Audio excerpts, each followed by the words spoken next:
یک مسافر اومده است یک جا بعد بچه ها بازی داشتن گفته است یادش گفته است بچه هم خونه من در کجای گفته بابا من تو را نمیشناسم یک جا میدونم خونه در کجای گفته است شما مهمون خونه نداره آدمای قدیم بینیدم شما مهمون خونه نداره آخه من مهمونم خونم کجا ده ایلا واسهگی شبینه ای کجا ای گپو دیگه ای سبحان الله حالا مسلمان باید عادتش همی باشه خدا رحمت کنه شیخ سعدی را میگه یک روبه دید به دست پای فرو ماند در لطف سمع خدای که چون زندگانی به سر میبرد بعد این دست پای از کجا میخرد یک شیخ یک روبه همه بینه روبه قدرت خدا دست پا نداره میگه فربیه که توزه آخی حیران میشوه که آخی این خیلی خراک بیفته باشه و این حیوانی درنده ای که ندوه و سید شکر نکنه هیگه جو میخورده باشه در همین فکر غرقه شده است میگه انا در این بود درویش شوری درنگ که شیر بر آمد غزال بچنگ غزال نگونبخت رو شیر خورد بیماندان چه روبه از آن سیر خورد تماشا کردسته که نخواستید که یک شیر یک آهو را شکار کرده است کشیده به تای درخت آورد مایده کرده خورده شد خیش کنبکش سیر شد پرتوف رفت همین روباهی به دست پا همین شکمولک گوک کشیده اومد تهمونده شیر ازش شکمبکش سیر شد نگه دوره که ای بچه گو این سلوچای نشید اخی هر روز شیر آهو نمیاره که بخره که به یه روزه که دیگه بیستم چی میشوه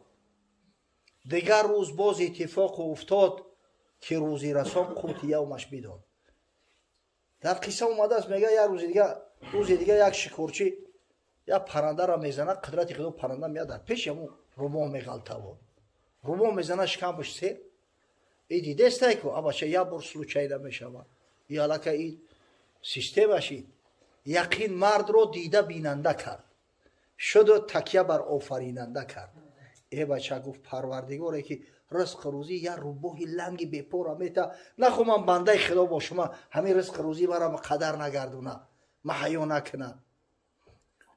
رفت یا مسجد درست کشید گفت هم پروردگار خلقم کرده از خودش میارم میخرونم گریبان فرو برد چند بجایب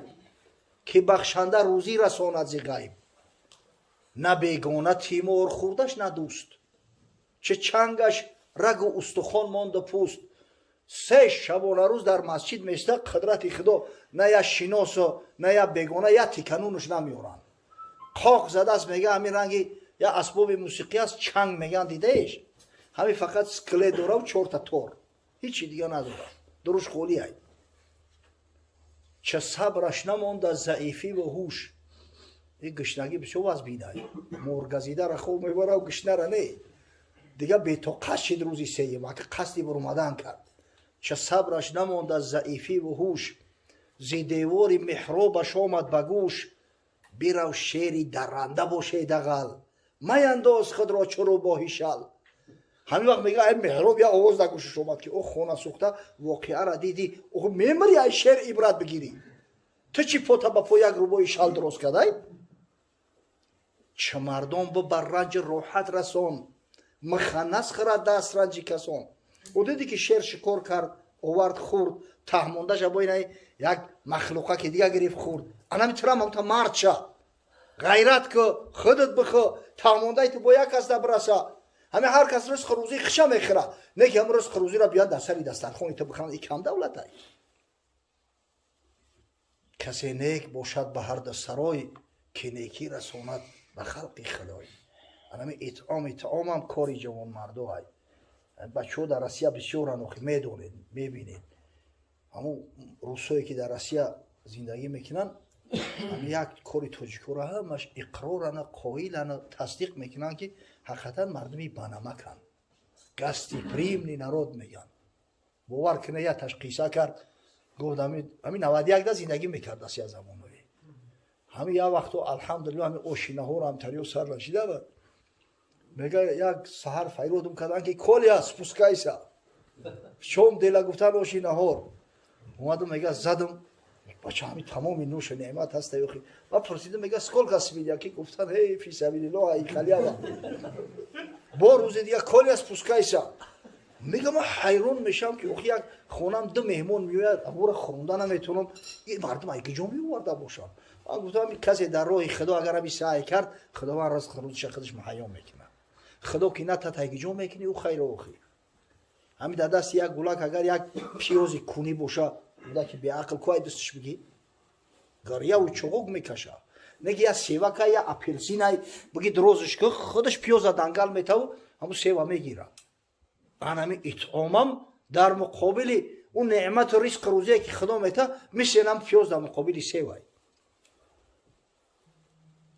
کسی که اطعام میکنه کسی جوان مرده کسی همت داره انشالله سربلندی هر عالم خدای تعالی بروش نصیب میگردونه همین مسلمان باید جوان مرد باشه باید به غیرت باشه باید به همت باشه حضرت ابوذر غفاری بسیار کمبغل بود بوره وقت صفتی همین مردای با سخور از پیغمبر صلی الله علیه و سلم شنید گفت یا رسول الله من ندارم چه خیل کنم خیلی با فرزندای خدمت طعام مهیا میکنم حضرت گفت یا ابوذر اذا طبخت مرقه فاکثر ماءها و تعاح جیرانک یا ابوذر گفت وقتی در خونه خوراک پختی اوش زیادتر کن اگه او زیاد چید مزه کمتر میشه اکو لیکن به هر وجه صورت با هم همسایت یکون کسه گویی کن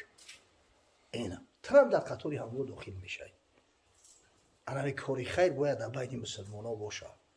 ای بچه بای بغنه گلوبالیزاسیون اخیر کار با درجه میگه که ما را میگفتن میخندیدیم که پدر خونه بچهش میرفته است در اروپا بوتربرودش قطیش میبوده اون بچهش یا یک کافش میورده است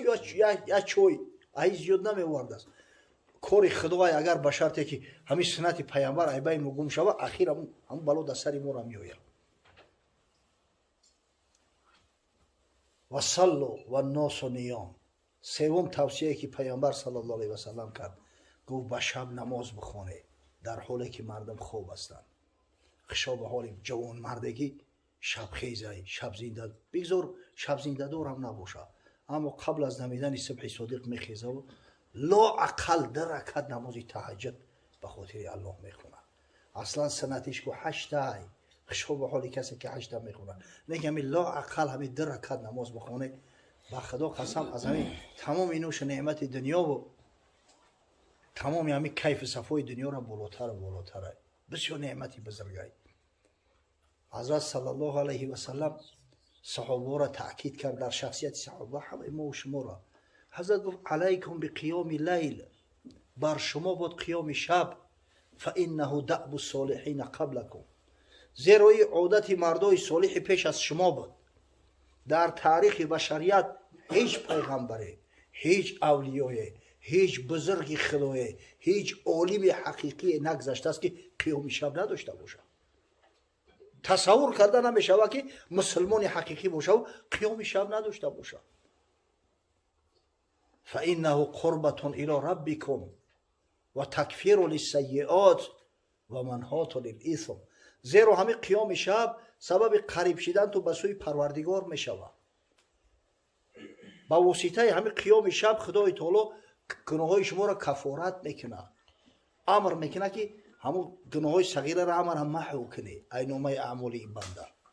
الله اکبر شب خیز که عاشقان با شب راست کنند گردی در بام دوست پرواز کنند هر جا که بود در با شب در بندند الا دری دوست کن به شب باز کنند حضرت میگه ینزل ربنا تبارک و تعالی کل لیلة الى السماء دنیا حین یبقى ثلث لیل الاخر هر شب در قسمت آخری شب این حدیثی متفق علیه رحمت خدا مغفرت خدا عطای خدا نعمت خدا نزول میکنه میگه با آسمان دنیا تا دمیدن صبح صادق ندا میشوه من یدعونی فاستجیب له و من یسألونی فاعطیه و من یستغفرونی فاغفر له خداوند میگه ندا میکرده است هر کسی دعا کنه دعاش اجابت میکنم